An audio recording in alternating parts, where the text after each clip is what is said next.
Shalom again, everyone. It's Wednesday, and it's the 8th of Tammuz. And for those who are unaware, this is the day in which the Babylonian army actually broke through the first barriers into the city of Jerusalem.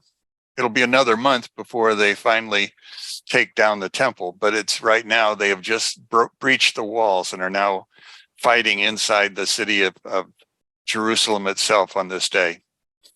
Now, as we're going through this is we have two parshas this week that we could be studying. Last year, I spent a lot of time talking about Hukot, and I talked about the ashes of the red heifer as much as I knew. So I decided this year I'm going to talk about Balak.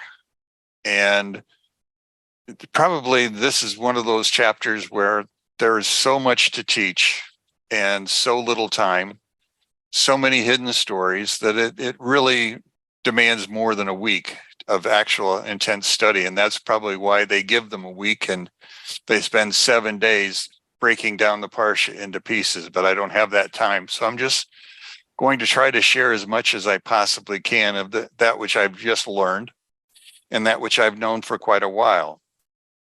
Now, the chapter is called Balak, and most of the rabbis question why we should name a parsha section after a wicked king.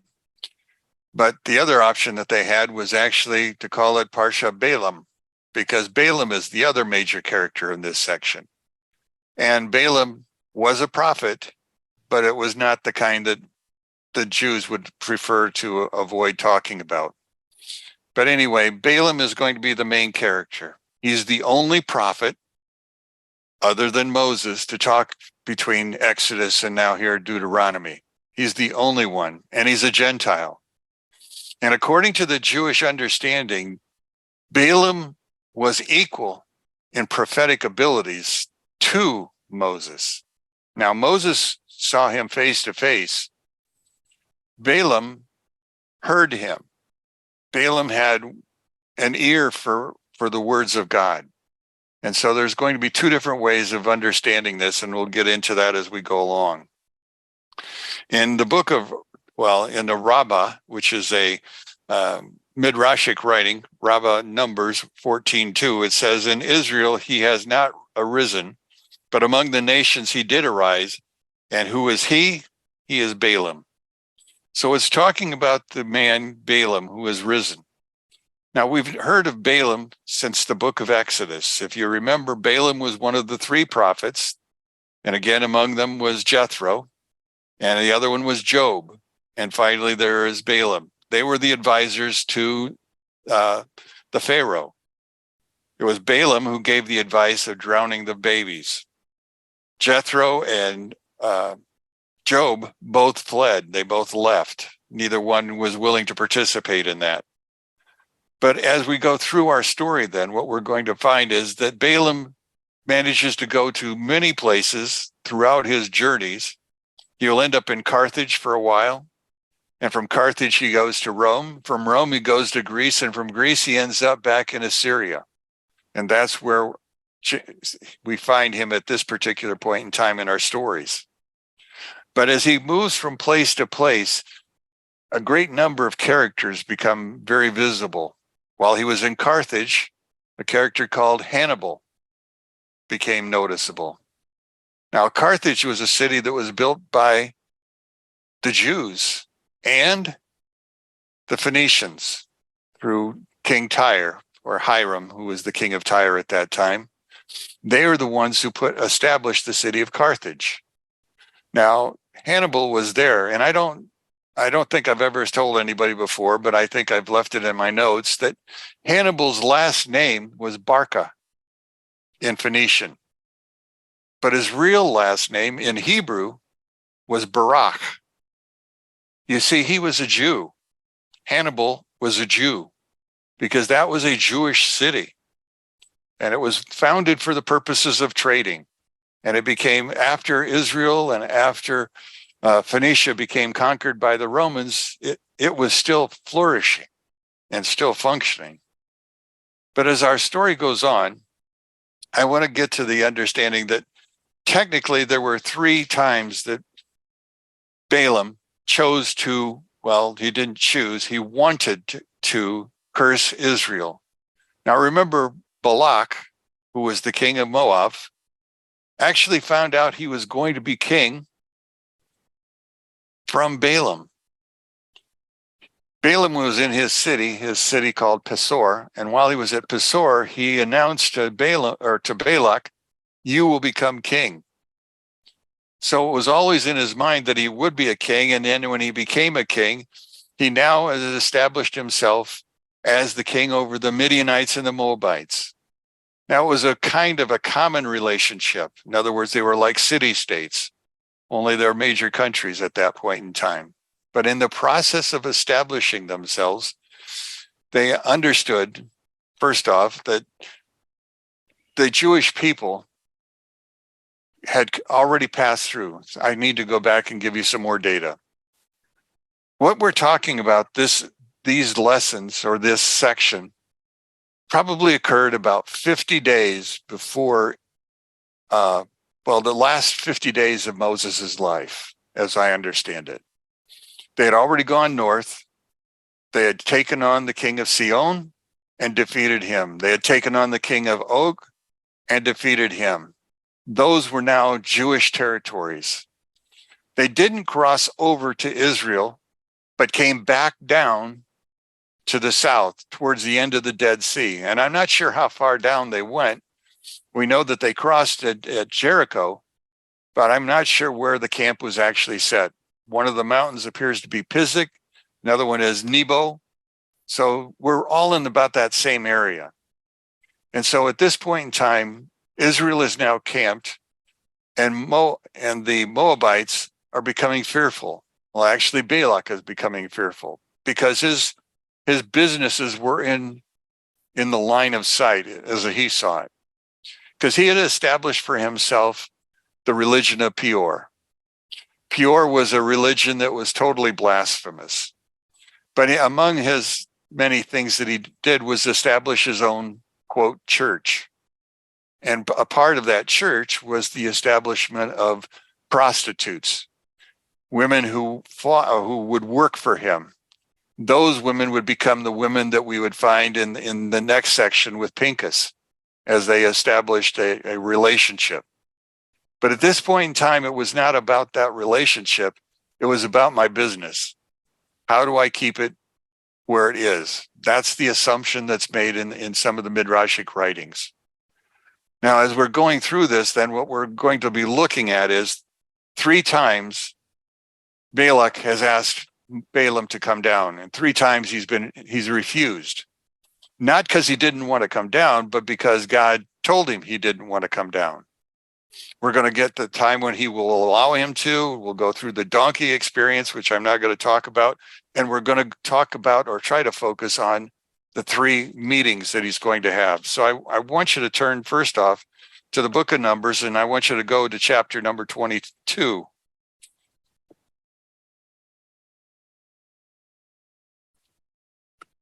And in here, we're going to talk about the first and the second times that he's going to find himself. I guess it's chapter 23. I'm sorry, chapter 23. And we're going to begin in about verse 7. Okay. He begins by saying, from Aram, which is the kingdom which we would call Assyria in that northern area, Balak, king of Moab, led me from the mountains of the east. So what we're talking about here is Balaam has now been encouraged to leave. Now it says he leaves from the mountains of the east, which doesn't mean anything to us normally. But I want to tell you about the Zohar and how it draws in this understanding of the mountains of the east. The east winds are winds that are treacherous, they're evil. The same thing about these mountains. In fact, according to the Zohar, they're also called the mountains of darkness. Now, the reason they received that name by understanding of the Midrash is the fact that 2 of the angels who descended in the book of Genesis in the 6th chapter and who had been influencing the people and actually began to marry the people was named Azal or Az and Azel.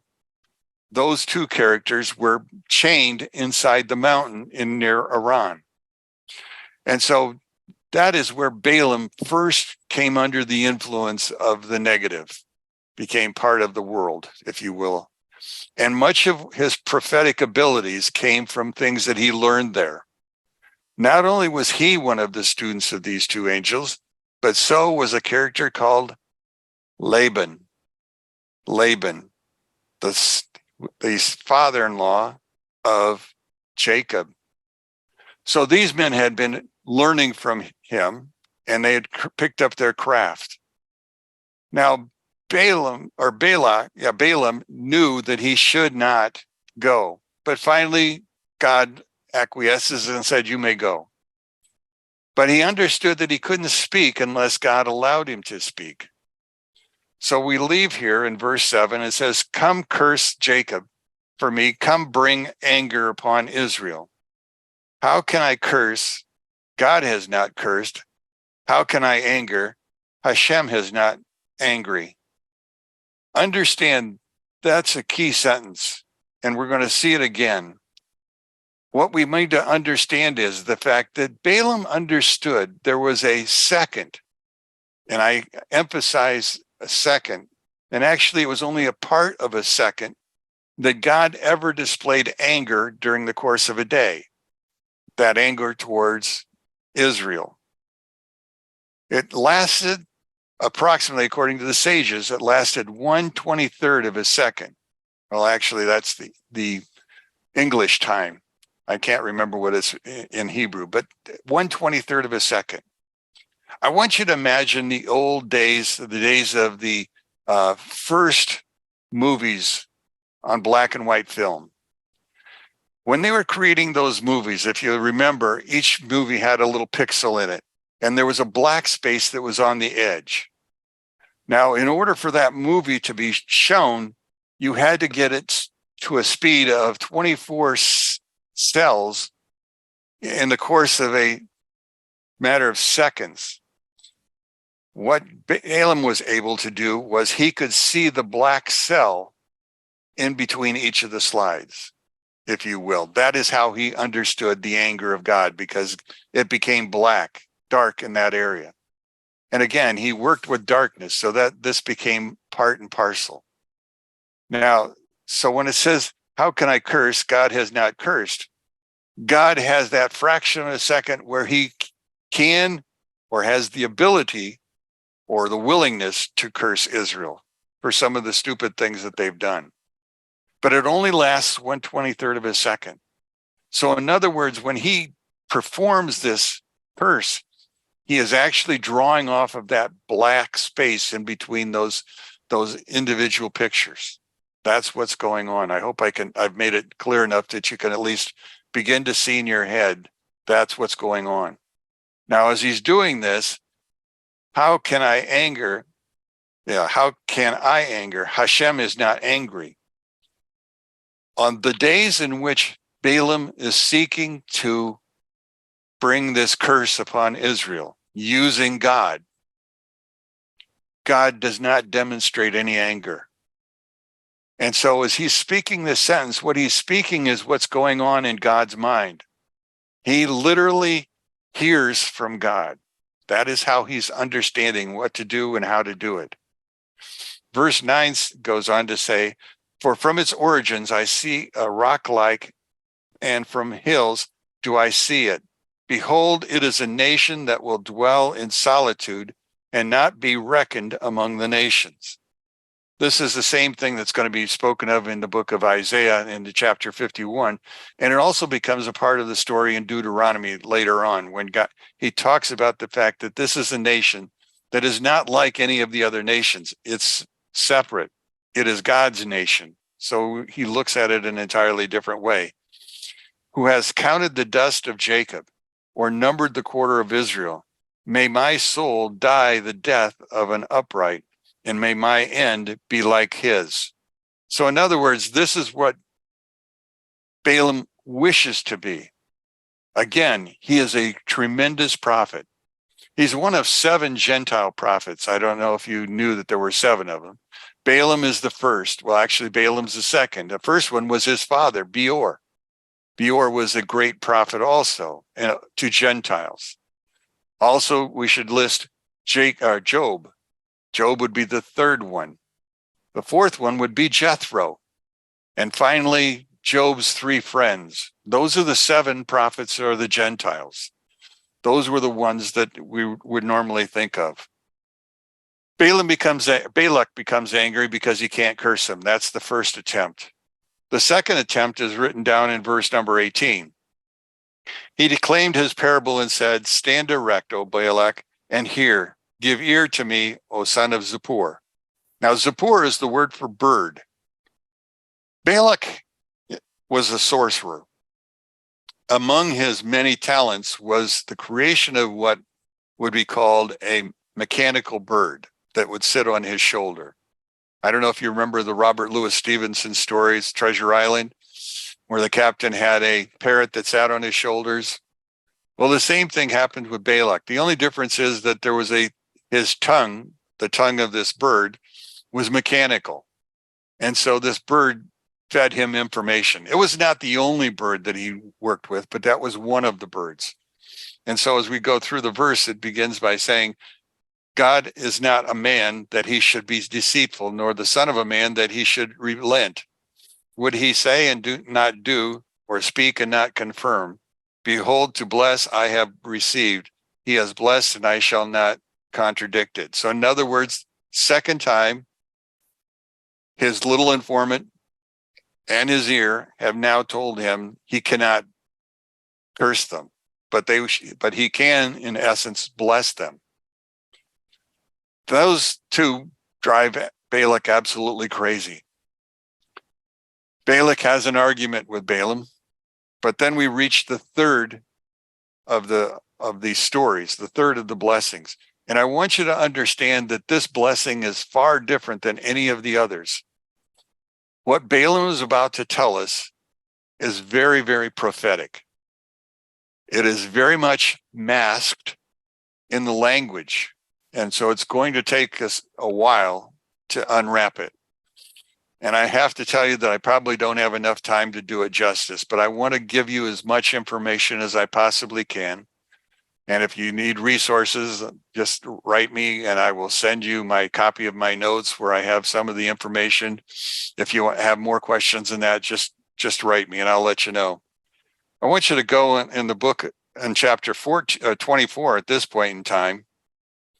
And I want you to look at verse number 12. Chapter 24, verse number 12.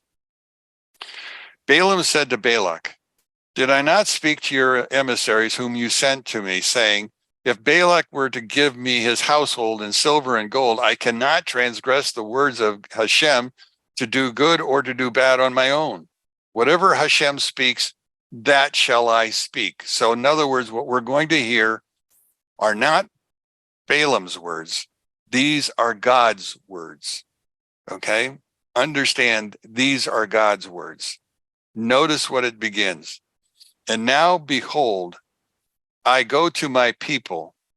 Come, I shall advise you what this people will do to your people when, at the end of days."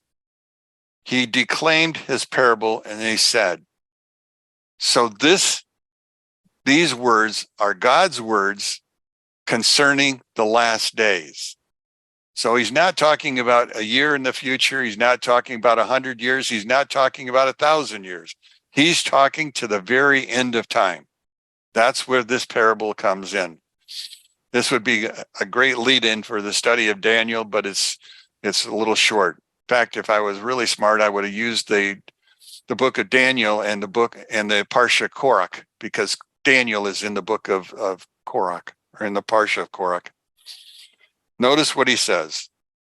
"The word of Balaam, son of Beor, the words of the man with the open eye."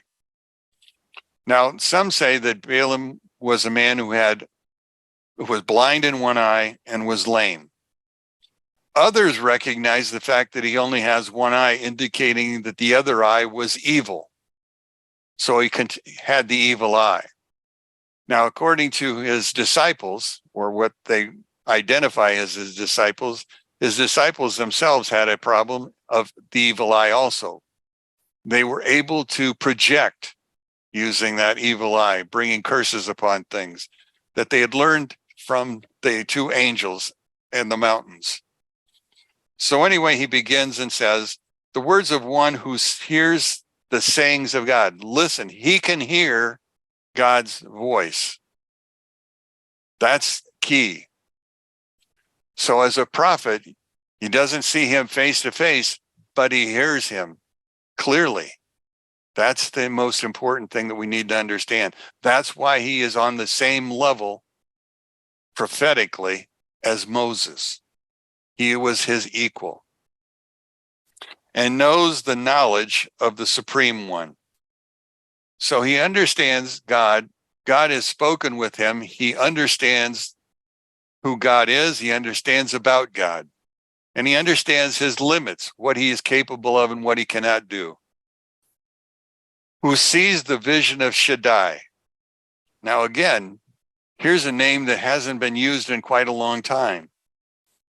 This is the idea of the speaker of the creations. So he knows him as the creator, the one who was enough that Abraham met, while fallen and with uncovered eyes. This goes back to the Zohar, and I'll come back to it. Now, verse 17, I'm using my art scroll. And so I have done some editing. I have taken words out. I will begin by reading, and I took shall out. I see him. That's what it actually says in the literal. I see him. When? Not now. I look at him, but he is not near. A star has issued from Jacob, and a scepter bearer has risen from Israel. A star has issued from Jacob, one, and a scepter bearer has risen from Israel, and he shall pierce the nobles of Moab and undermine the children of Seth. This is huge. This is really huge. So we're talking about two characters, not one. This is our first hint of Mashiach ben Joseph and Mashiach ben David. This is where we're beginning to come from. One is with the idea of Jacob, the other was with the idea of Israel. And we know that Jacob was used both names. But when they use the name Jacob, we speak of a human. When we use the name Israel, we're thinking of the more ethereal kind of names. But this is where we're going to begin with this story.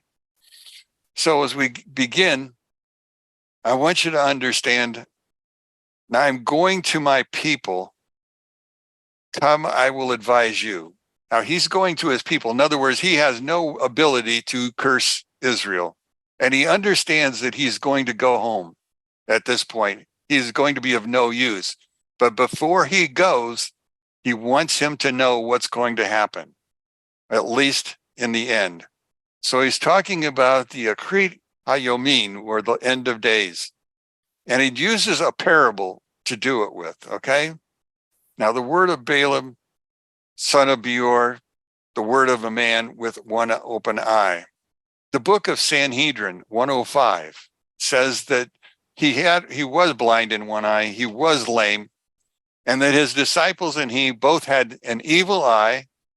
They were haughty and they were avaricious in spirit.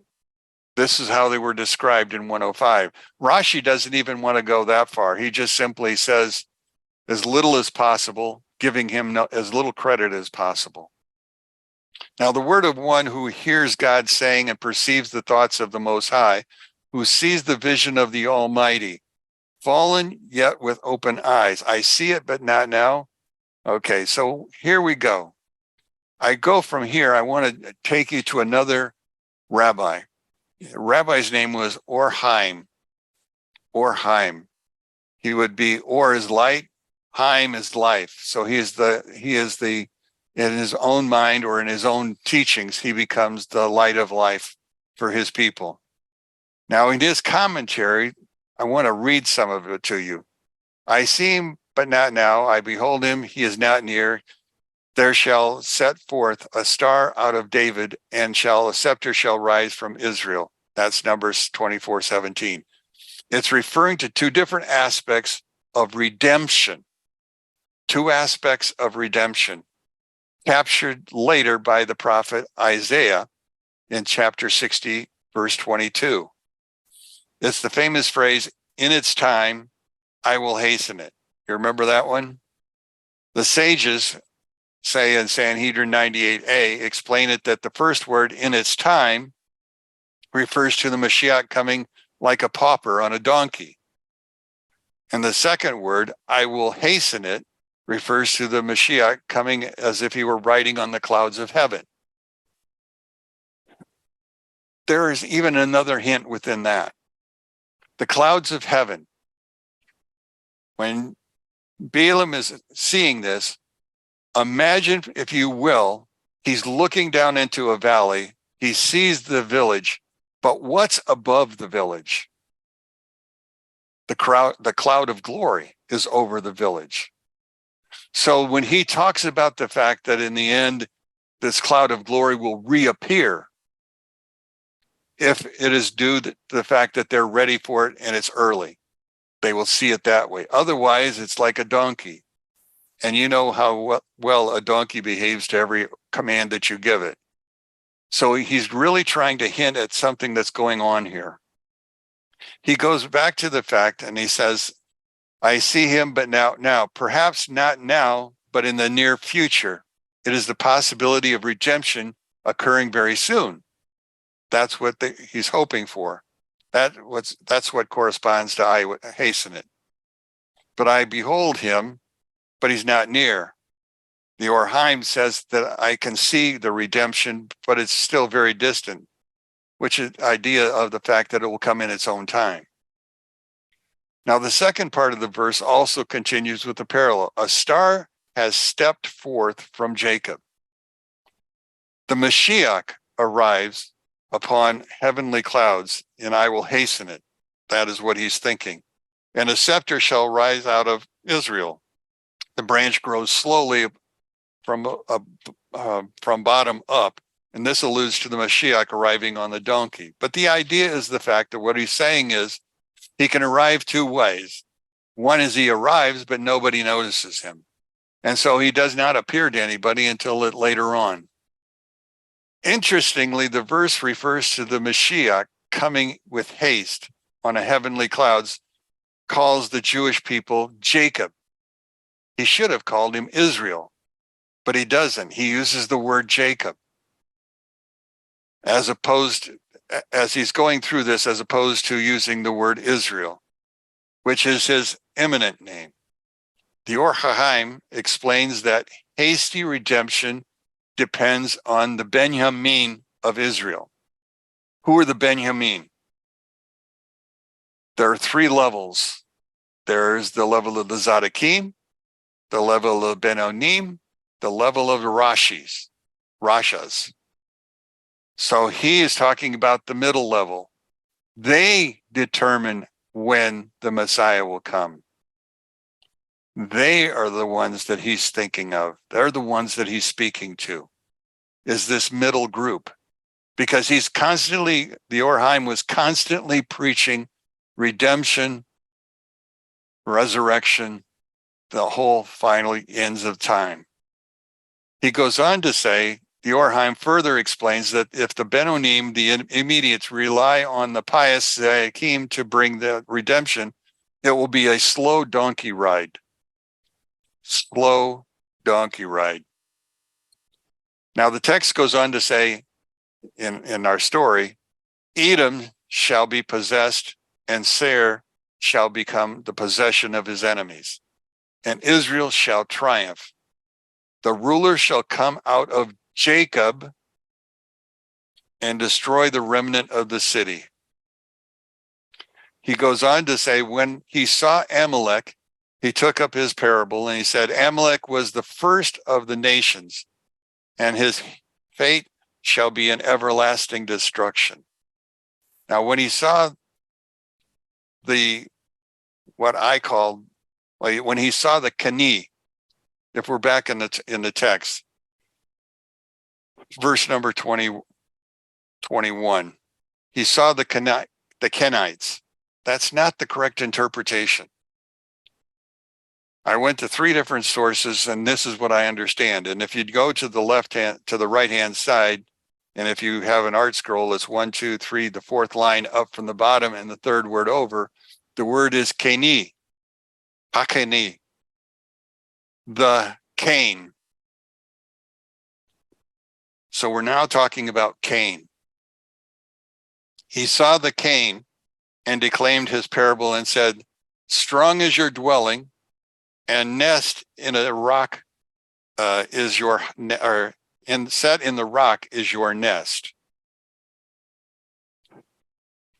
Clarity. I got to get you some clarity. So this is about the future.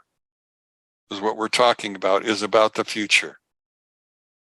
Clarity will come to this world just like clarity left. Do you remember how clarity left? Adam and Hava both partook of the fruit. Not only did Hava give the fruit to Adam, she gave it to all the animals. All the animals will die. We see that all the time. But there was one animal that was said to survive out of this because he escaped from the whole thing. Now, it depends on what culture you're in as to what you call this, but it's a bird. Remember Zippor? Now we're going to talk about another bird. We're going to talk about the bird called the phoenix. The phoenix is actually a Jewish term. It comes by way of Phoenicia. It's a word that Solomon and Hiram have identified. But this bird lives in a tree. It nests. The word for nest is ken. So what we're talking about is this Cain is living in a ken. He's living in a nest. Where is the nest that he's living in? Well, it's set in a rock, and your nest is on high. So what if you were in Lebanon along the coastlines? You find that there are trees along the coastline of now modern day Lebanon, what's left of it. And the trees are either pine or cedar.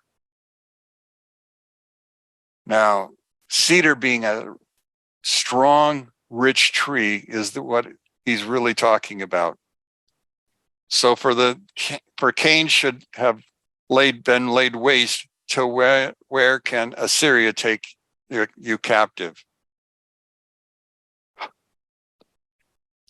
This is a very difficult passage. Phoenix, if we go to the stories, I'm going to skip some of this and I'm just going to go straight to the stories. We know Phoenicia is better named Lebanon. We also know that Hiram and Solomon worked together.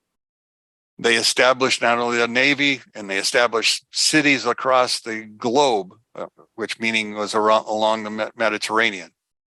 But they also, in the combination of those two things, Solomon gave 20 cities along the Sea of Galilee to Hiram.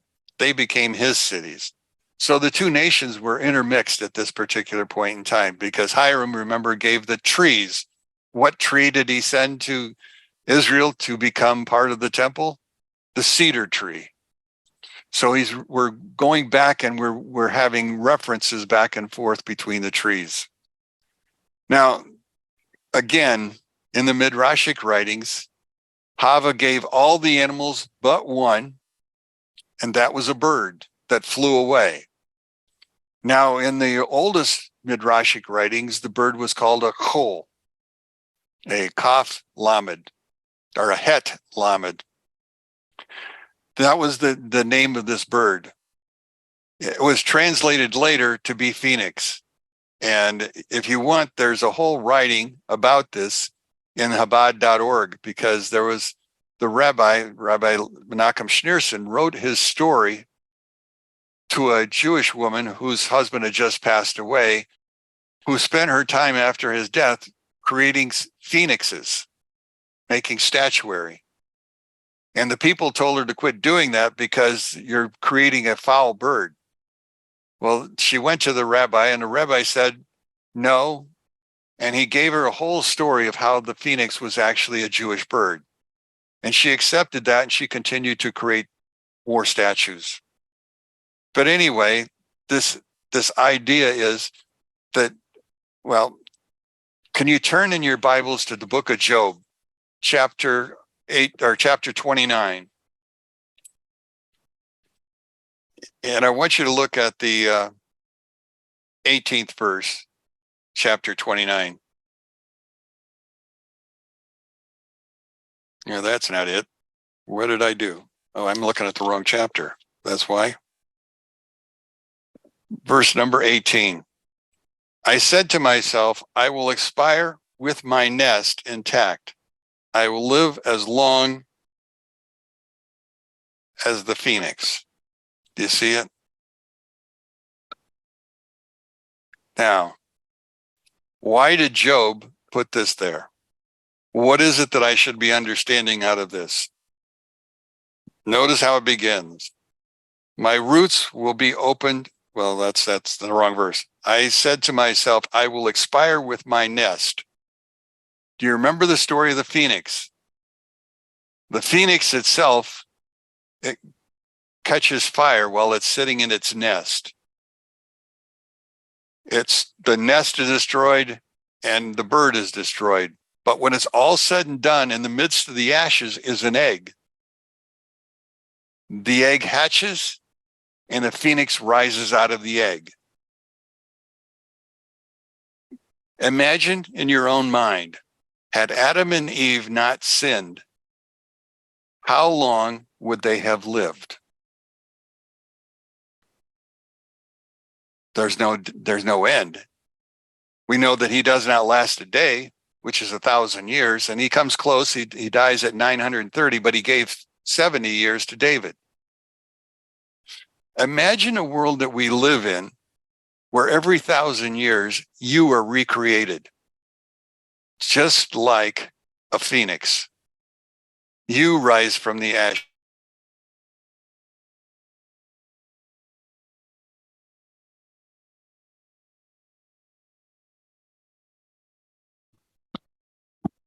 You went mute.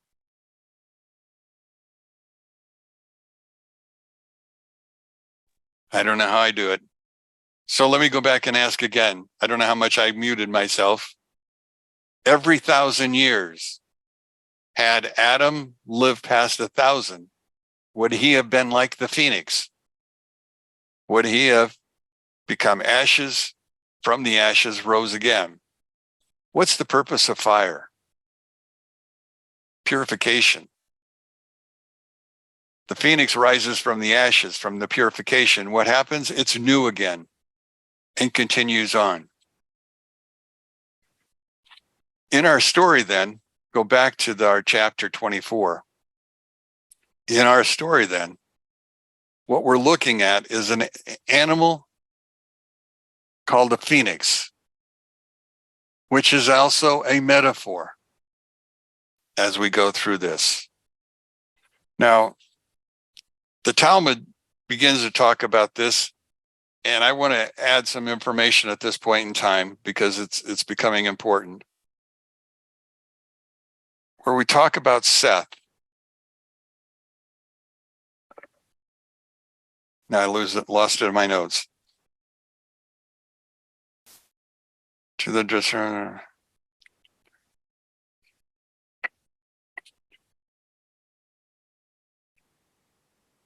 This is so complicated. I don't want to mess it up. Let me go back to reading the text again. See where I missed it. So let's go back to verse number 21 and we'll change Kenite to Cain. He saw the Cain and declaimed his parable and said, strong is your dwelling, and the set in the rock in your nest. For if the Cain should be laid waste, till where can Assyria take you captive? When was Cain ever laid waste? Cain died, but when was he ever laid waste? The answer is he never was. Why is that important? Well, let me shortcut and go to the end of the story. We have a situation of needing to rectify the sin of Cain. Do you remember what Cain's sin was? The taking down of his brother. In order for the world to become rectified, that first sin has to be taken care of. Cain, who kills his brother, must be killed. Now, the question then becomes, how do you kill somebody who is dead? Well, the answer is he's not dead completely, because we have what we call the regeneration. If you study Kabbalah, you understand that there's what they call reincarnation. The book of Job 26, I think 19, talks about the fact that you can reincarnate at least 3 times. But that's beside the point. Cain must die. In order for Cain to die, what has to happen is the fact that, well, there has to come a point in time in which Cain will reappear. We had a situation of, 20 years ago, when Saddam Hussein believed that he was, do you remember, the king? He was Nebuchadnezzar, and he was rebuilding Babylon because he had the spirit of Nebuchadnezzar. But he has now since died. But again, that was the idea of reincarnation as the Semitic world actually understands it. In our story then, what's happening is the fact that, well, in Sukkah 52a, let me read it to you. Sukkah 52a. Apropos the eulogy at the end of days, the Gemara asks, for what is the nature of this eulogy? What's he talking about here? The Gemara said Rabbi Dosa and the rabbis disagree concerning this matter. One said that the eulogy was for the Messiah ben Joseph, who was killed in the war of Gog and the land of Magog prior to the ultimate redemption of the coming of the Messiah, David, and was said that this eulogy is for the death also of the evil inclination. So this war that's called the War of Gog and Magog is going to be the war that eventually leads to complete redemption for the world, and the evil inclination will be killed. Now, by evil inclination, remember, when Adam and Eve were first created, they had the evil inclination, but the evil inclination was not active. It only became active after the taking of the fruit. Before that, they could clearly see what is right and what is wrong. In the world to come, you and I will know exactly what is right, and we will know exactly what is wrong, and basically we will have killed our evil inclination. There won't be any gray areas anymore. We will know right from wrong, even to the slightest. Well, in the section, it goes on to say, once the Messiah ben David saw that ben Joseph, who was killed, he says to the Holy One, blessed be he, the master of the universe, I ask of you only life, that I will not suffer from the same fate. The Holy One, blessed be he, says to him, life. Even before you stated this request, your father, David, already prophesied that you, with regard to this matter, precisely as it is stated, he has asked life of you. You gave it to him, even length of days, and how long? Forever and ever. Turn in your book to Psalms 21, verse 5. Now again, David the Messiah is now asking for life to come back into David, or into Messiah Joseph. And so in his prayer, he asks, and God says, you don't have to ask because it was already asked. your father David, back in chapter 21 and verse number 5, says, life is requested of you. You as God. You gave it to him. How much? Length of days. For how long? Ever and ever. So Messiah ben Joseph will die, and he will be dead for a period of time. But Messiah ben Joseph is the reincarnation of Cain. He's the human side. David is the spiritual side. After the death of Cain, which is going to be measure for measure. Remember, Cain killed his brother. Measure for measure. God will take out him. Now, Joseph himself has demonstrated to be good. And if you go back to the book of Genesis, and you go back to Adam and Eve in the garden, you know, after they left the garden, it was Cain who killed Abel. But he killed him, if we look at just the text there, he kills him because of the fact his offering wasn't as good. But who does God talk to? Not to Abel. He talks to Cain. If you would have. In other words, Cain's spirit was actually better than Abel's at that point. But he did something wrong. But later he becomes the very first person to truly ever repent.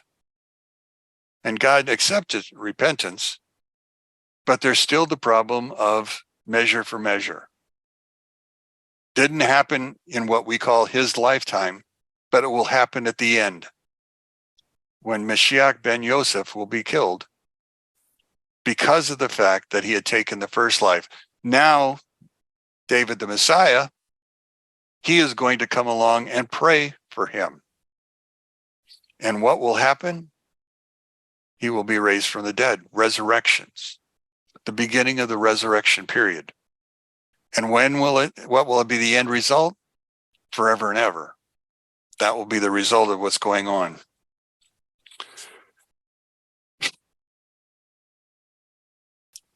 I've talked long enough and I need to let you talk to me. But I want to close with this. This is a daily thought from Chabad. The Holy Zohar tells of a time when we will all study its secret wisdom. That's the Torahs. And truly digest its meaning so that it will nurture us and give us life. And that will allow the final liberation to come with a gentle compassion rather than with harsh judgments. Now the wisdom is no longer secret. The Bel Shem Tov, the Great Nagid, the Alter Rebbe, and others have made it accessible and meaningful to all. Those who learn it and spread it, they are bringing divine compassion and spiritual freedom to the world. I hope I didn't leave you confused too much, but I hope to leave you some time so you can talk to me. This is a very difficult Parsha. Well, it's actually a very difficult chapter. And I want you to, as much as you can, meditate on this and go back and look at it. And if you've gotten my notes, then read my notes again and look at them closely. Because there's so much in these three prophecies. Two of them have very little newness in them, but that third one is filled with new ideas that you probably have not studied. Because we've never looked at it, or I should say, I have never looked at it quite this way. But the more I look at the Zohar, the more I go back to the Rebbe's and go back to the Chabad and to the Kabbalistic side of it, I find myself seeing a lot more deeply into the text. And so it's very difficult to pull it out of my head in 8 pages. And in this case, 50 minutes.